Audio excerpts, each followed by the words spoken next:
and UCF. I am here in Orlando. I know there's a lot of UCF fans around me, but we're going to get to the biggest Georgia Tech fan in America. Oh, there he is. It's Brent Key, live from Raymond James Stadium on field. Brent, thank you so much for joining us. I know, very Florida. Very Florida. This is all the time, guys. Well, Brent, we appreciate you joining us. Yeah, I want to ask you, because we've seen so many teams that have kind of, let's say, are less enthusiastic about bowl games. You have made a point, and we talked to your quarterback last week, have made a point of talking about how much these games mean. Why is this bowl game so important for you at Georgia Tech, and what's it mean for your players? Yeah, it's awesome. I mean, it's an opportunity to play another game. That's what's huge about it. I mean, you worked your butts off from the beginning of last January for the opportunity to play one more. And I told the guys there's two types of teams in bowl games. There's the type that are excited to play, can't wait to play, and they don't want the season to end. And then there's the types that you see all the time that they just can't wait for the season to be over with, and they're trying to get the game over with. And we definitely don't want to be that. We want to be the first type. Brent, you had 0 players opt out of this game. And that's pretty rare nowadays when it comes to these bowl games. What do you attribute that to? Isn't that cool? I mean, it's awesome. Yeah. I mean, I attribute it to the other players on the team. I attribute it to wanting to play with their teammates and their friends. And, they've built relationships with these guys, and they want to continue to have those relationships as long as they can. And, I mean, I think even a cooler thing than that this week, our team GPA came out, and it was the highest it's been in 10 years. So, it just shows that all these guys here have the right frame of mind for everything they're going about doing. Brent, I'm a noted hater on the idea of momentum. I don't think it really exists, but that's a conversation for another time. But lots of times, folks will say, oh, a bowl win, that's momentum for the next season. And I think that really doesn't exist, except I'm looking at your team and I'm saying, you got so many guys coming back. You got so much enthusiasm about this game. Do you see this as a potential start to 2024 as much as it is an end to 2023? Not at all. Not at all. This is a conclusion of 2023. Every team is independent of their own. There's a whole new dynamic that'll start when these guys get back in January. So, are there guys on this team that'll be back? Yeah, but it's not about that. It's about the guys that won't be back that are playing their last game wearing the white and gold tonight.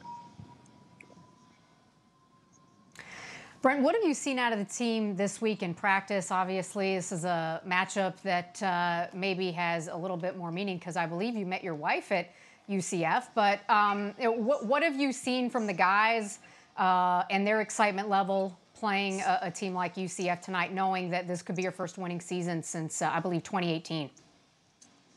They're excited to play a game. I mean, that's what they're excited about. They've had fun this week.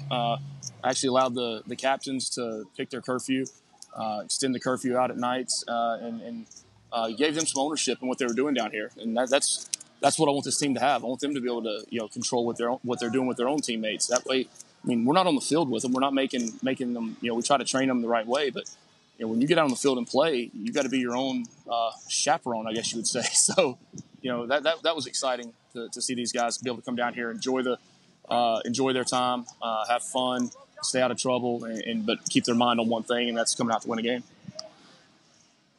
Brent, when I talked to you earlier in the season, you guys were in the midst of dealing with some real defensive woes, particularly against the run. You said one of the things that keeps you up at night is thinking about big runs that other teams make against you. UCF has had a really good run game this year. How much has that been a focus, the run defense in bowl preps? And do you think you guys have made some strides as the year's gone along on that front? Yeah, I think so. We've made some strides. It's something that's a work in progress. I mean, it's something we'll continue to work right now, continue to work throughout the off season and things we've got to do and address and get better at. But the good thing is, I mean, the defense goes against a pretty good run team every day in practice the last 2.5 weeks too. So being able to get those reps of live reps in, I think is only going to be able to help us. But at the end of the day, we got to come out and play the game. Brent, I remember when we sat with you in Charlotte during ACC kickoff, and I asked you, I don't know, maybe like 6 different ways, who's going to be your starting quarterback? And you just kept on going back to how it was an open competition because I really wanted you to tell me it was going to be Haynes King. Maybe I felt like he was going to have this type of breakout season, but what have you seen from him and his progression this year that has you excited for where he can take the next step next year? Yeah, we're excited about where he can take us, but we're excited where he can take us tonight. I think that's what's important. He's athletic. He's continuing to grow as a quarterback. He's made so many strides this year, just from the beginning of the season till now. But just to, the leadership he has, the ability to put one play behind him and move on to the next play, and learn from his mistakes, learn from the things he does well. So, he's a hard guy to defend. Brent, this is all revisionist history. Don't let Andrea convince you she was high on Nance King this whole time. She's lying. She's making all this up. All right, we had a show back in February around Mardi Gras, and Dave Dorn was our guest. And I said to him, if you ever went to Mardi Gras, which ACC coach would you take with him? And he said, without fail, Brent Key's my guy. So Gasparilla, that's like the Florida Mardi Gras. Who would you take to Gasparilla with you?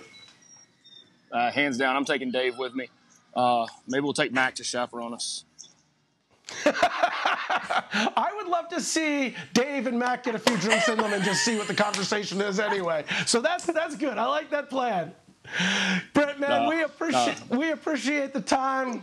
We appreciate the time. We appreciate you taking some time out before this one. We are rooting for you tonight. Good luck. Have a great game, and we're hoping to see a 7-6 Georgia Tech team with a winning record at the end of the year and a great start for 2024. I appreciate it, guys. As always, you guys are awesome. Thanks for everything. I want to see us have some fun tonight and be able to reap the rewards of the season. So go Jackets. All right, thanks, Brent. You can see here the offensive